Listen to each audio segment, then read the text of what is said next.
Su palabra en mí es la espada que atraviesa hasta el alma. Su palabra en mí es la luz que alumbra mi camino. Bien, hermanos, vamos por favor a nuestras Biblias al Evangelio de Mateo, al capítulo 11.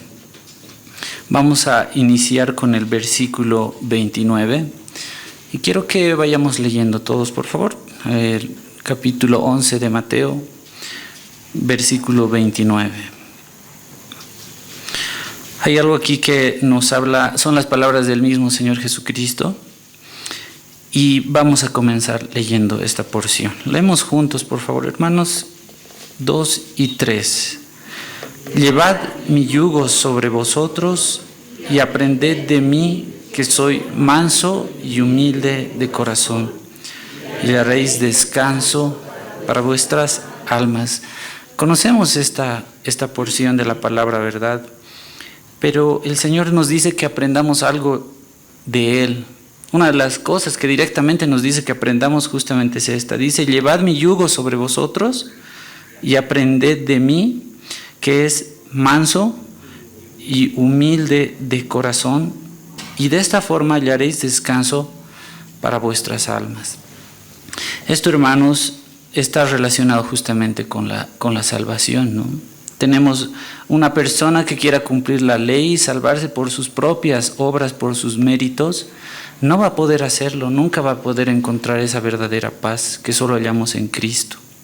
Para eso necesitamos este tipo de corazón, un corazón manso y humilde, que reconozca la necesidad de un Salvador, que reconozca que está en una bancarrota espiritual y que necesita de alguien para poder reconciliarnos con Dios. Y esta mañana quiero compartirles acerca de esto, ¿no? Que es un corazón humilde delante del Señor. Aquí nos dice que debemos aprender de Él, que es manso y humilde de corazón. Escuchando muchas veces a cómo nos expresamos, creo que se ha confundido un poco, ¿no? La palabra humildad como sinónimo de pobreza, y específicamente económica, ¿no? Muchos dicen, sí, soy de una familia humilde, pero no necesariamente significa eso. Se confunde un poco esto. Una definición de lo que es humildad en el diccionario dice lo siguiente. La humildad es una virtud que consiste en el conocimiento de las propias limitaciones y debilidades y en obrar con este conocimiento. Entonces es reconocer que uno está limitado. Eso es humildad. Pero hay algo mucho más interesante y encontré una definición que se las voy a leer, que es bastante interesante. Ya aquí habla de un tema espiritual. Dice, la humildad es, primero, la voluntaria y gozosa sumisión del corazón ante Dios, fruto de la correcta estimación que tenemos de nosotros mismos, que produce una disposición mansa y respetuosa hacia los hombres, una profunda dependencia de Dios y un deseo de glorificarlo. Lo voy a volver a leer porque es muy interesante que tomemos en cuenta este concepto. Perdón. Dice nuevamente, la humildad, miren, primero dice, es una voluntaria y gozosa sumisión del corazón ante Dios, fruto de la correcta estimación que tenemos de nosotros mismos. Y esto produce una disposición mansa y respetuosa hacia los hombres, una profunda dependencia de Dios y un deseo de glorificarlo. Me ha gustado mucho este concepto, esta definición de humildad, porque justamente pretendemos hacer eso, ¿no? Reconocer nosotros mismos que no somos superiores a nadie, que si somos lo que somos es gracias a Dios. Y reconociendo eso nos permite agradecerle a Dios y glorificarlo justamente a Él. ¿Recuerdan cuál sería el antónimo, lo opuesto de humildad? ¿Qué podríamos decir que es lo opuesto de humildad? Soberbia y orgullo, ¿no? Y el orgullo justamente es algo por el pecado que fue del diablo, fue ese orgullo que le hizo hacer lo que hizo. Entonces, qué importante es saber que esto que nos dijo el Señor Jesucristo, que aprendamos de Él a ser mansos y humildes de corazón, debe ser una actitud que debemos tener primero para con Dios y que después se debe reflejar también para con nuestros hermanos, para con todos con quienes nos relacionamos. Veamos lo que dice Lucas, un poquito más adelante, Lucas 18, versículos 10 al 14. Vamos a leer este pasaje que está relacionado justamente con lo que nos dice acerca de la humildad. Lucas 18, versículos 10 hasta el 14. Lo leemos juntos, 2 y 3. 2 hombres subieron al templo a orar. Uno era fariseo y el otro publicano. El fariseo, puesto en pie, oraba consigo mismo de esta manera: Dios, te doy gracias porque no soy como los otros hombres, ladrones, injustos, adúlteros, ni aun como este publicano. Ayuno 2 veces a la semana, doy diezmos de todo lo que gano. Mas el publicano, estando lejos, no quería ni aun alzar los ojos al cielo, sino que se golpeaba el pecho diciendo: Dios, sé propicio a mí, pecador. Os digo que éste descendió a su casa justificado antes que el otro, porque cualquiera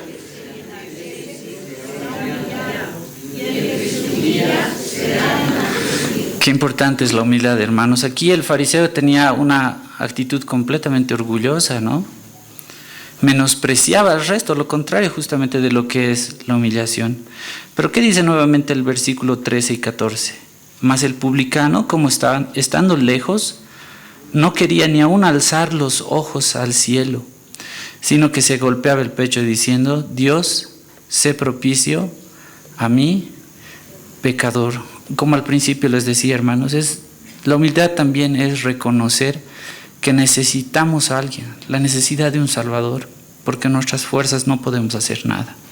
Os digo que éste descendió a su casa justificado antes que el otro, porque cualquiera que se enaltece será humillado, y el que se humilla será enaltecido.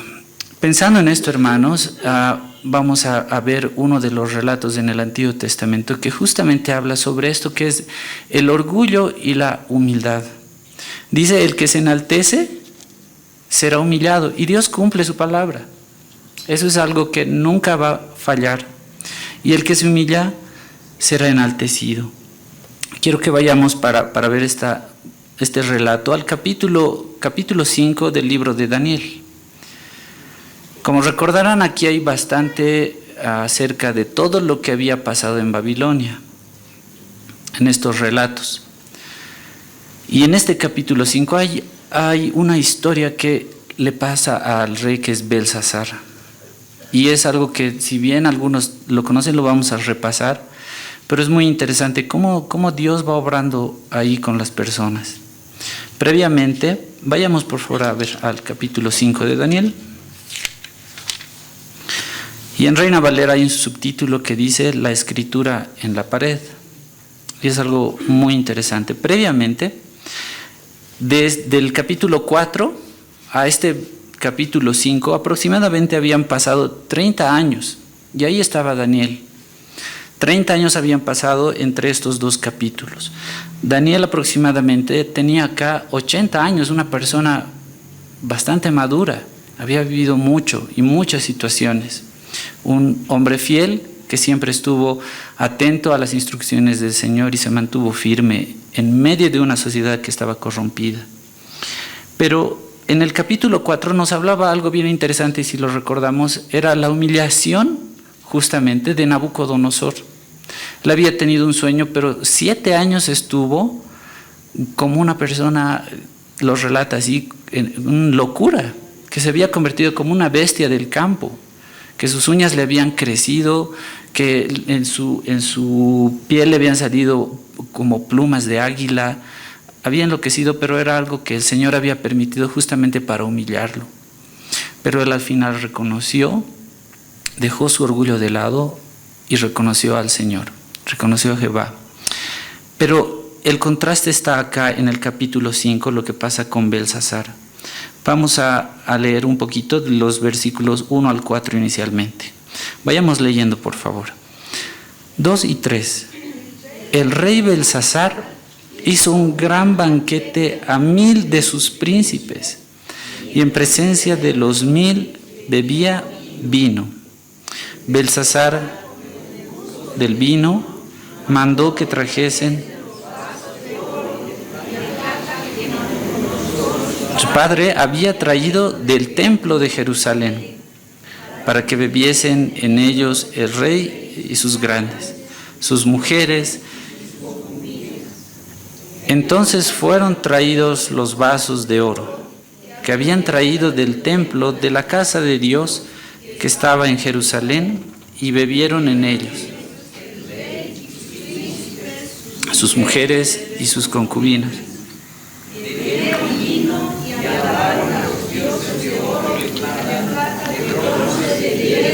De madera.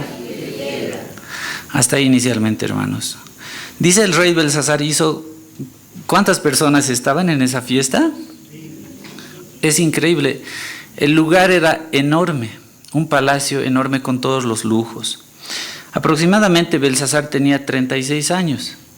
Era un hombre relativamente joven con mucho poder.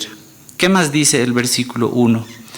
¿Qué hacía después? En presencia de los 1000, ¿qué hacía? Bebía vino, se estaban embriagando. El verso 2, Belsasar con el gusto del vino mandó que trajesen, ¿qué cosas?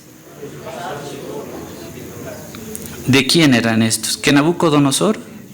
Su padre, que en realidad aquí era su abuelo, porque la palabra aquí padre se traduce de esta manera, era su abuelo, que había traído del templo de ¿dónde? De Jerusalén, para que bebiesen en ellos el rey y sus grandes y sus mujeres y sus concubinas. Prestemos atención a este detalle que hizo Belsasar. Se repite un poco más abajo igual, en el versículo 3, dice, entonces fueron traídos, nuevamente hace énfasis en esto, ¿no? Los vasos de oro que habían traído del templo de la casa de Dios que estaba en Jerusalén. Y bebieron en ellos el rey y sus príncipes, sus mujeres y sus concubinas. ¿Por qué repite bastante esto, hermanos? Porque saben, cuando Belsasar probablemente haya sido un adolescente, había tenido conocimiento de lo que le había pasado a Nabucodonosor, lo que Dios había hecho en él, que en su orgullo lo había humillado. Es muy probable aquí que Belsasar había visto todo esto, pero con esa actitud había tomado, como dice acá, los vasos de oro y de plata que Nabucodonosor, su padre, había traído ¿de dónde? Del templo de Jerusalén. Eran instrumentos del templo, pero acá los estaba llevando para usarlos en sus placeres. Estaba deshonrando, era una actitud muy orgullosa, estaba desafiando a Dios. Y a pesar de haber visto todo lo que le había pasado a Nabucodonosor, él seguía porque era una persona joven, según los historiadores, lo califican como una persona, a Belsasar, que era arrogante, impío, inmoral, egoísta, calificativos nada agradables. Pero es algo lógico también, ¿no? Una persona relativamente joven y con mucho poder. Tal vez conocemos personas que son así, ¿no? Que tienen una posición principalmente económica bastante alta, que trata las cosas con desprecio, que creen que todo se soluciona con dinero. Él tenía una posición muy parecida. Y aparte, hermanos, en este contexto, él creía y sabía que Dios había hecho algo, y había una profecía también, que Dios iba a destruir este imperio. ¿Recuerdan de la estatua que tenía diferentes materiales y que al final iba a ser destruida? Él conocía, pero estaba bastante seguro de que no les iba a pasar nada, porque Babilonia estaba bastante resguardada de los peligros ajenos. Les explico un poquito esto. Babilonia era una fortaleza. Imaginemos esto en nuestra mente. Tenía un muro exterior de la ciudad que tenía aproximadamente 24 metros de ancho. El primer muro exterior. Después de eso había un foso que tenía distintas otras, podemos decirlo, trampas para si alguien quería ingresar, donde tenían que sortear esto. Y el otro muro tenía un espesor similar, pero tenía torres de control, si podemos decirlo así, aproximadamente algunas hasta de 90 metros. Podemos decir que esto era infranqueable. Estaban bastante seguros. Nadie nunca había podido atravesar los muros de la ciudad ni invadirlos. Entonces él se sentía muy tranquilo. Pasaba el río Éufrates a través de la ciudad. Tenían una seguridad, igual unas rejas de acero ahí para que las personas no intenten pasar por ellas. Y aparte se decía que en aquel tiempo tenían tantos alimentos que alcanzaba para 20 años para adelante. O sea, tenía razones realmente él para sentirse seguro. Y eso lo hace una persona con los adjetivos que los habíamos puesto hace un momento. Pero 4 meses antes ya estaban los medos y los persas haciendo campamentos alrededor de la ciudad, viendo la forma de ingresar. Pero él se sentía tan tranquilo que no le importaba que exista campamentos de los enemigos afuera, sino que hizo justamente una fiesta con tantos lujos. Imaginen ese salón, un salón enorme para que entren más de 1000 personas, porque estaban solamente 1000 príncipes, tal vez sus esposas, y los historiadores y los registros arqueológicos muestran que este lugar era súper imponente. Los pilares tenían aproximadamente 6 metros de altura y tenían la forma de elefantes. Tenían desfilando por los salones pavos reales entrenados, jalando carretas, la comida, los vinos, era un derroche de dinero y de lujo. Mientras afuera estaban los enemigos, pero él estaba muy seguro de que no pasaba nada. Pero, hermanos, sabemos que quien está en control de todo es Dios, ¿no? Pero esto me hace pensar que muchas veces nosotros tenemos esta actitud orgullosa. Creemos que estamos en control de las cosas, que en nuestras fuerzas tenemos la capacidad de controlar todo. Y esto no es así. Volviendo a lo que habíamos leído, vamos a leer ahora los versículos 5 al 13 de este capítulo 5 de Daniel. ¿Qué es lo que pasó a continuación? Lo leemos juntos, 2 y 3. En aquella misma hora aparecieron los dedos de una mano de hombre que escribía delante del candelero sobre lo encalado de la pared del palacio real. Y el rey veía la mano que escribía. Entonces el rey palideció y sus pensamientos lo turbaron. Sus lomos y sus rodillas daban la una contra la otra. Hicieron venir caldeos y adivinos, y dijo el rey a los sabios de Babilonia: cualquiera que lea esta escritura y me muestre su interpretación, será vestido de púrpura, y un collar de oro llevará en su cuello, y será el tercer señor en el reino. Entonces fueron introducidos todos los sabios del rey, pero no pudieron leer la escritura, ni mostrar al rey su interpretación. Entonces el rey Belsasar se turbó sobremanera y palideció, y sus príncipes estaban perplejos. La reina, por las palabras del rey y de sus príncipes, entró a la sala del banquete. Rey, vive para siempre, no te turben tus pensamientos, ni palidezca tu rostro.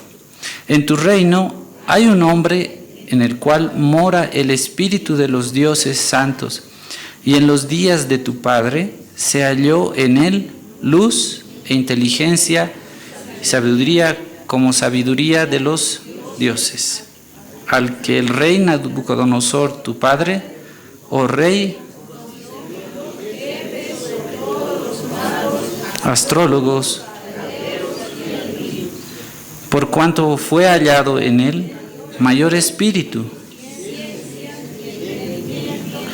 para interpretar sueños,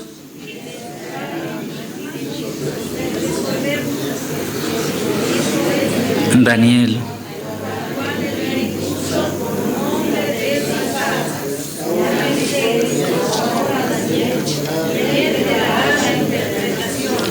Hasta ahí, hermanos. ¿Qué relato? O sea, si nos ponemos a pensar, en ese salón donde había tanto derroche, estaban en plena fiesta, aparece una mano sin cuerpo, sin brazo, absolutamente nada. ¿Qué escena esta? En aquella misma hora aparecieron los dedos de una mano de hombre que escribía delante del candelero, sobre lo encalado de la pared del palacio real, y el rey veía la mano que escribía. La descripción de cómo reacciona Belsasar es increíble. Esa persona ya estaba embriagada, pero se lleva el gran susto. Entonces el rey, ¿cómo estaba? Palideció, y sus pensamientos lo turbaron y se debilitaron sus lomos. Y sus rodillas, ¿cómo estaban? Daban una contra la otra. Estaba temblando del susto. El rey gritó en voz alta diciendo que hicieran venir magos, caldeos, y bueno, todo este relato, ¿no? Pero dice el verso 10, la reina, por las palabras del rey de sus príncipes, entró a la sala del banquete y dijo: Rey, vive para siempre, no se turben tus pensamientos ni palidezca tu rostro. En tu reino hay un hombre en el cual mora el espíritu de los dioses santos, y en los días de tu padre se halló en él luz e inteligencia y sabiduría. ¿Quién era este hombre? Era Daniel. En el verso 12 dice: por cuanto fue hallado en él mayor espíritu y ciencia y entendimiento, para interpretar sueños y descifrar enigmas y resolver dudas. Esto es en Daniel, al cual el rey puso por nombre Belsasar. Hay una diferencia ahí. Este rey se llamaba Belsasar, que era en honor al dios Bel, pero de Daniel le pusieron un sobrenombre que era Belsasar. Hay una T ahí de por medio, no es el mismo nombre. Llámese pues ahora a Daniel y él te dará la interpretación. Dice el 13, entonces Daniel fue traído delante del rey y dijo el rey a Daniel, ¿qué le había prometido Belsasar a Daniel? ¿O qué le dijo ahí? ¿Eres tú? ¿Qué es lo que le dijo? Aquel Daniel de los hijos de la cautividad de Judá, que mi padre trajo de Judea. Bueno, es una pregunta bastante normal, ¿no? Pero muchos estudiosos dicen que aquí Belsasar estaba hablando con un tono arrogante, a pesar del susto que estaba pasando. Era como para decir, entra esta persona mayor de 80 años y le dice, así que eres tú aquel Daniel de los hijos de la cautividad de Judá, que mi padre trajo de Judea. Le habla en cierta forma con un tono de desprecio, es así como lo interpretan. Pero veamos qué dicen los versos 14 hasta el 16. Leemos juntos, 2 y 3. Yo he oído de ti que el espíritu de los dioses santos está en ti, y que en ti se halló luz, entendimiento y mayor sabiduría. Y ahora fueron traídos delante de mí sabios y astrólogos para que leyesen esta escritura y me diesen su interpretación, pero no han podido mostrarme. El 16 más, por favor. Yo pues,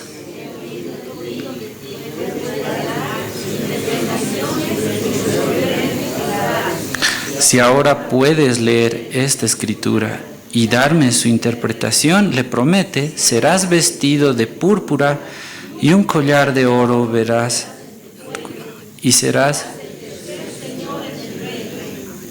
Le promete esto Belsasar, ¿no? Le dice, si es que tú logras descifrar lo que dice esto, yo te voy a reconocer. Y esto que le promete era algo que muchas personas querían, ¿no? Ser reconocidos con el rey. Como dice, serás vestido de púrpura y un collar de oro llevarás en tu cuello y serás el tercer señor en el reino. Le dice el tercero porque su padre era un general, el rey, el papá de Belsasar, era el primero, Belsasar el segundo, y ahí estaría Daniel. Le promete todo esto. Pero, ¿saben, hermanos? Miren, Daniel ya había vivido tantas cosas. En su mente no estaba ¿qué voy a hacer delante de estas más de 1000 personas? Me puedo sentir tal vez amedrentado por eso, ¿no? Y bajo esta oferta del rey, tal vez podría aceptarla, pero miren lo que dice Daniel en el versículo 17, y esa es una respuesta que es muy, muy interesante. Veamos lo que dice, 2 y 3. Entonces Daniel respondió y dijo delante del rey: tus dones sean para ti y da tus recompensas a otros. Leeré la escritura al rey. Con qué firmeza aquí Daniel le habla al rey y le dice: yo no quiero absolutamente nada de lo que tú puedas darme. Daniel respondió y dijo delante del rey: tus dones sean para ti y tus recompensas a otros, y da tus recompensas a otros. Leeré la escritura al rey y le daré la interpretación. Esto es impactante de la actitud de Daniel, ¿no? Muchos en esto me pongo a pensar, hermanos, podemos ceder ante las presiones del mundo también. Nos podemos poner en ese contexto y podemos ceder. Pero una persona que está firme en el Señor no va a tener miedo ni en el lugar que se encuentre, de estar seguro que al único que debe agradar y que debemos agradar es a Dios. Por eso Él responde de esta manera. Pero ¿qué dicen los versículos 18 al 23? Y vamos a ver qué es lo que pasa. Entonces, el Altísimo, Dios, oh Rey, dio a Nabucodonosor tu padre el reino y la grandeza, la gloria y la majestad. Y por la grandeza que le dio, todos los pueblos, naciones y lenguas temblaban y temían delante de él. A quien quería mataba y a quien quería daba vida. Engrandecía a quien quería y a quien quería humillaba. Mas cuando su corazón se ensoberbeció y su espíritu se endureció en su orgullo, fue depuesto del trono de su reino y despojado de su gloria. Y fue echado de entre los hijos de los hombres, y su mente se hizo semejante a la de las bestias, y con los asnos monteses fue su morada. Hierba le hicieron comer como a buey, y su cuerpo fue mojado con el rocío del cielo, hasta que reconoció que el Altísimo Dios tiene dominio sobre el reino de los hombres, y que pone sobre él al que le place. Y tú, su hijo, Belsasar, no has humillado tu corazón, sino que contra el Señor del cielo te has ensoberbecido e hiciste traer delante de ti los vasos, y tú, tus grandes, tus mujeres y tus concubinas.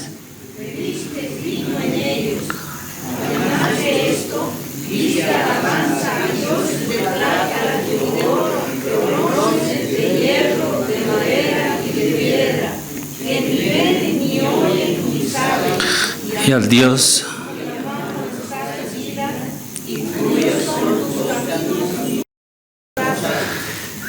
qué relato, hermanos, de todo lo que había pasado acá, desde el verso 18 que acabamos de leerlo. Lo que había hecho Dios con Nabucodonosor era justamente en su orgullo haberlo humillado. Y al final Nabucodonosor sí hizo algo, él reconoció y se humilló ante Dios.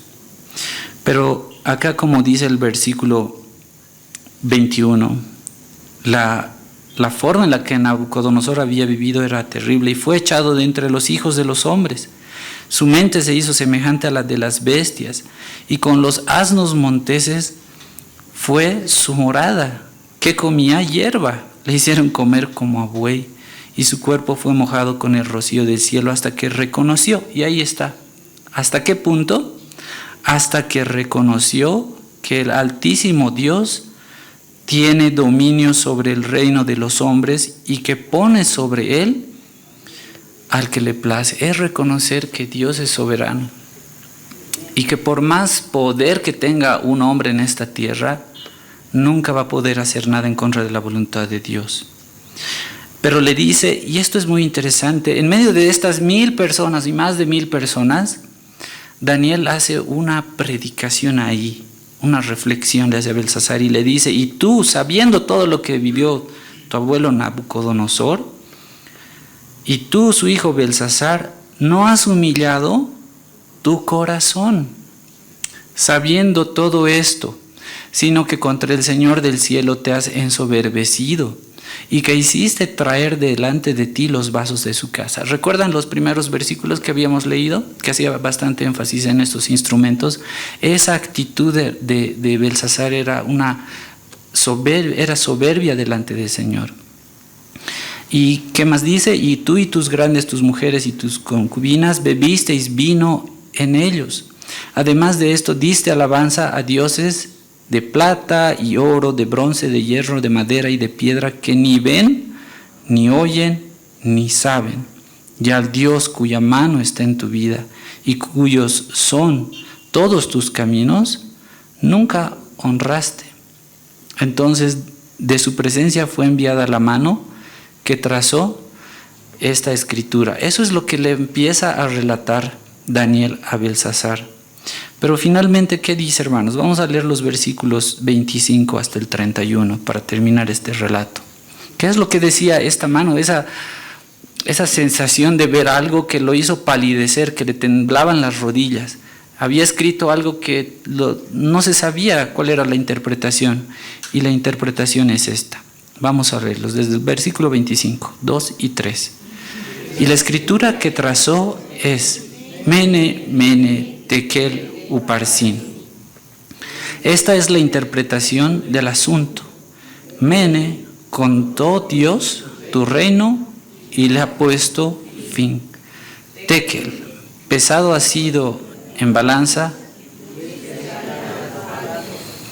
Pérez, tu reino ha sido roto. Wow. Entonces, ¿qué pasó el 29? Entonces mandó Belsasar de púrpura y poner en su cuello un collar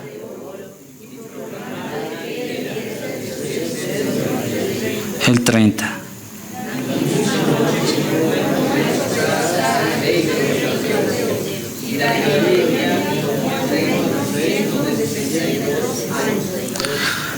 Miren, hermanos, este es el castigo al orgullo de una persona por haberse puesto altivo delante de Dios.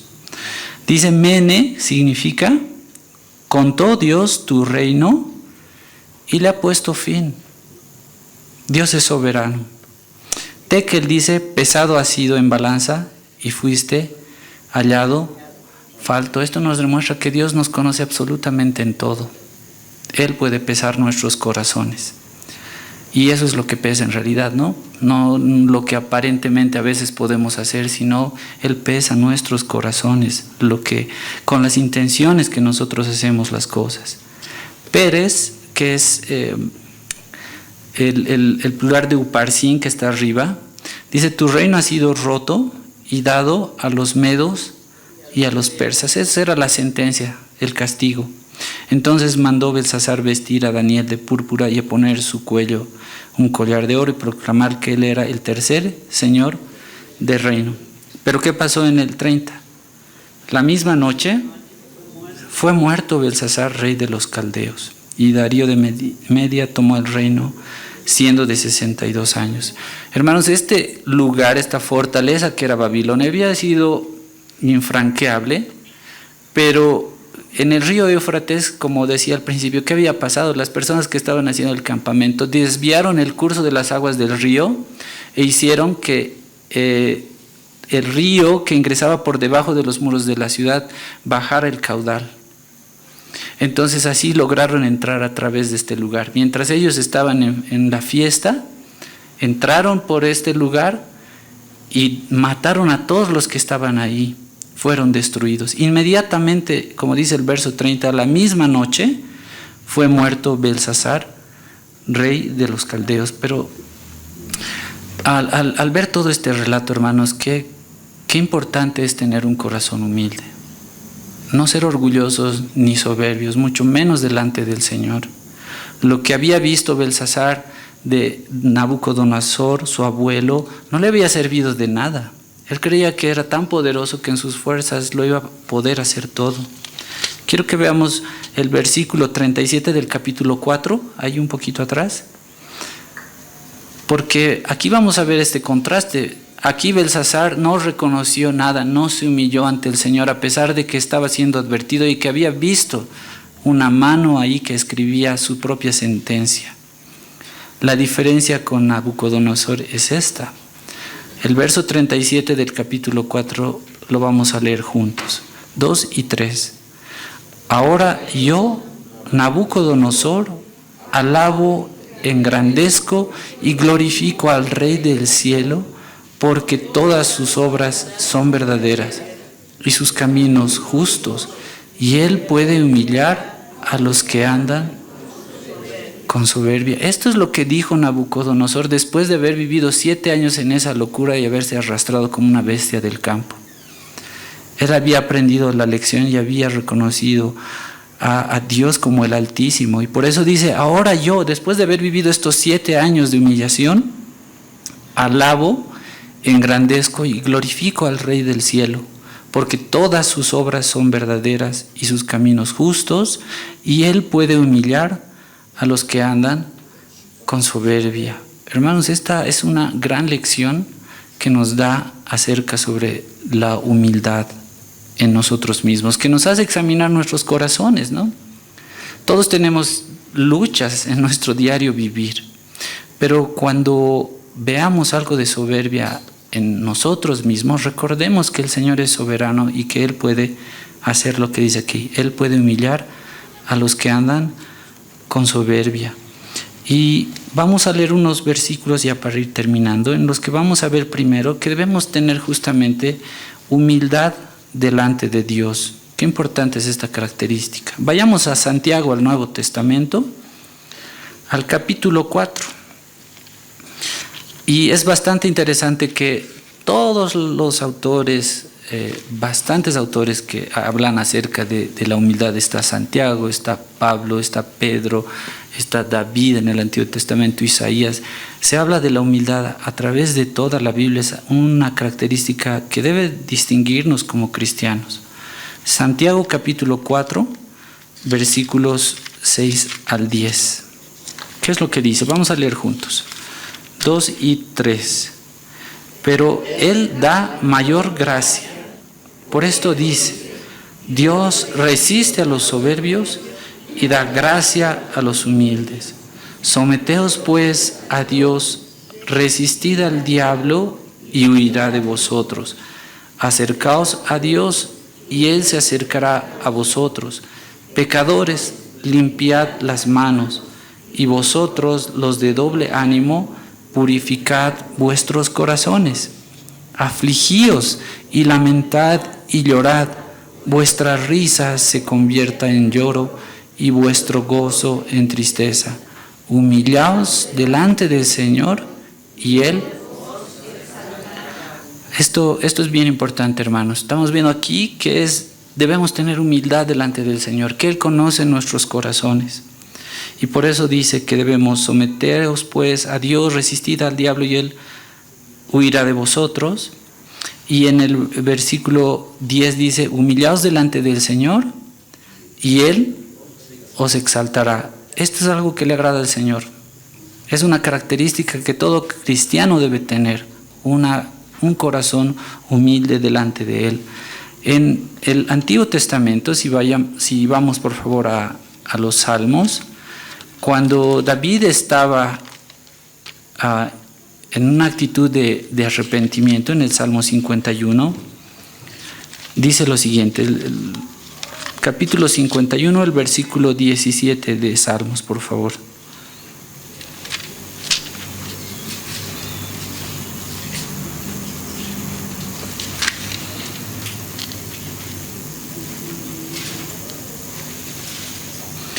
Recordamos que en el capítulo 51 era una plegaria, el arrepentimiento de David por el pecado que había cometido. Y en medio de todo esto dice lo siguiente, el versículo 17, lo leemos juntos, 2 y 3. Los sacrificios de Dios son el espíritu quebrantado, al corazón contrito y humillado no despreciarás tú, oh Dios. Miren, algo que verdaderamente le agrada a Dios es un corazón contrito y humillado. Y esa actitud, hermanos, la necesitamos día tras día, porque no estamos libres de cometer errores. Pero si verdaderamente somos hijos de Dios, vamos a arrepentirnos, ¿no? Y ese arrepentimiento es de corazón. Y eso es lo que le agrada al Señor. Por eso es que decía justamente que David era un hombre conforme al corazón de Dios, porque tenía ese corazón humilde. Al corazón contrito y humillado no despreciarás tú, oh Dios. Eso es lo que le agrada al Señor. En Mateo 18, 1 al 4, vamos a leer algo relacionado con un corazón humilde delante del Señor. Evangelio de Mateo, capítulo 18, versículos 1 al 4.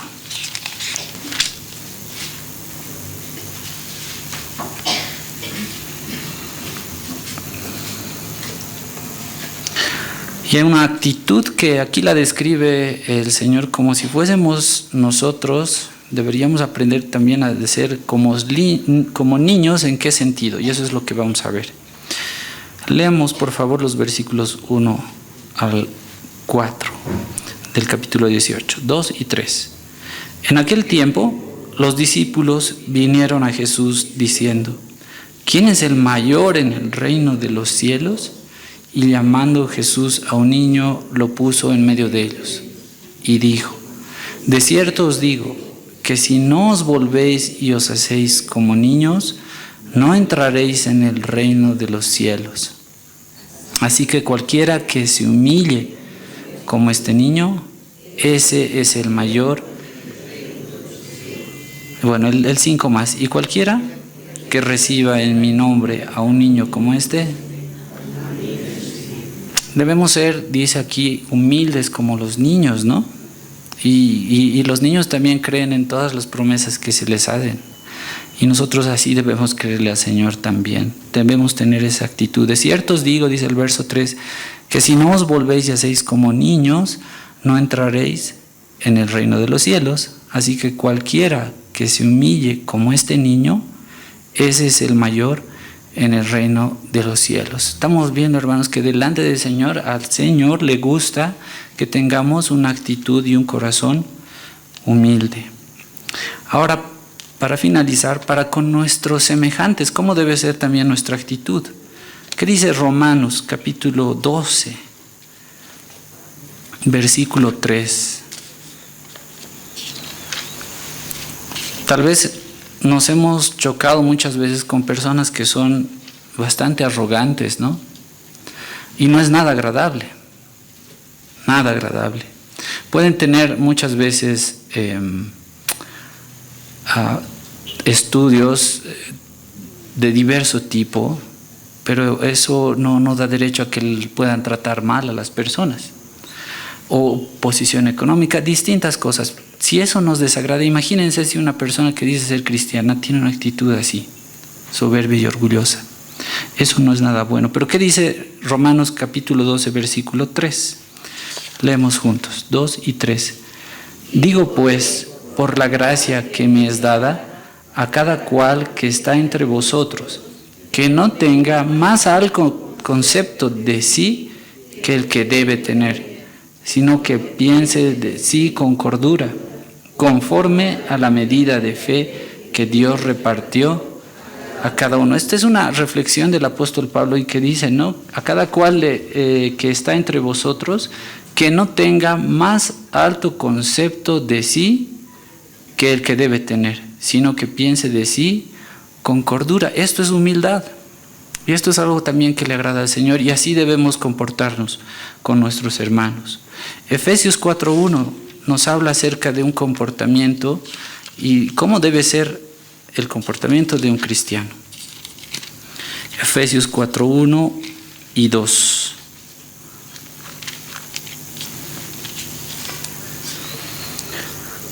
Lo leemos juntos, 2 y 3. Yo pues, preso en el Señor, os ruego que andéis como es digno de la vocación con que fuisteis llamados, con toda humildad y mansedumbre, soportándoos con paciencia los unos a los otros en amor. Hermanos, dice ahí, ¿no?, que debemos andar, que andéis como es digno de la vocación con la que fuisteis llamados, con toda humildad y mansedumbre, soportándonos con paciencia los unos a los otros, y tiene que ser en amor, porque sin amor no tendría ningún sentido y no sería real. Debe ser en amor, y el amor que Dios pone en nosotros nos permite vivir de esta manera. Finalmente, hermanos, vayamos a Filipenses y vamos a terminar esta meditación leyendo el capítulo 2 de Filipenses, los versículos 3 al 8.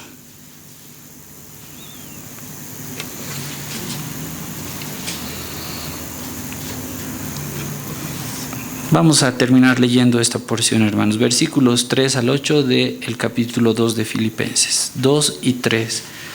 Nada hagáis por contienda o por vanagloria, antes bien con humildad, estimando cada uno a los demás como superiores a él mismo, no mirando cada uno por lo suyo propio, sino cada cual también por lo de otros.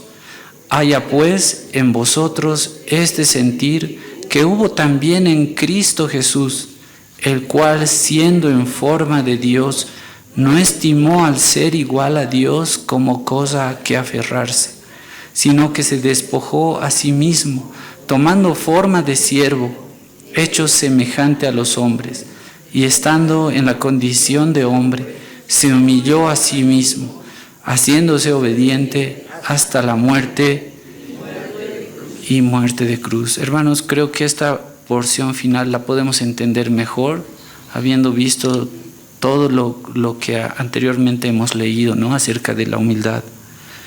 Y es una reflexión para cada uno de nosotros, y el Señor mismo nos ha dado ese ejemplo. Hemos comenzado leyendo que debemos aprender algo del Señor, que es tener un corazón manso y humilde, y eso debemos aprender de Él porque Él nos dio ese ejemplo. Y dice nuevamente, lo voy a terminar, hermanos, leyendo, dice: nada hagáis por contienda o por vanagloria, antes bien con humildad, porque Dios ve nuestros corazones, estimando cada uno a los demás como superiores a él mismo, no mirando cada uno por lo suyo propio, sino cada cual también por lo de los otros. Haya pues en vosotros este sentir que hubo también en Cristo Jesús. ¿Y cómo fue este sentir? Ese ejemplo, el cual, siendo en forma de Dios, siendo Dios mismo, no estimó el ser igual a Dios como cosa a que aferrarse, sino que se despojó a sí mismo, tomando forma de siervo, hecho semejante a los hombres, y estando en la condición de hombre, se humilló a sí mismo, haciéndose obediente hasta la muerte y muerte de cruz. Y esta humillación, hermanos, simplemente lo hizo por amor a todos sus hijos. Y eso es algo que nosotros debemos aprender. Vamos a terminar orando y agradeciendo al Señor. Su palabra en mí es la espada que atraviesa hasta el alma. Su palabra en mí es la luz que alumbra mi camino.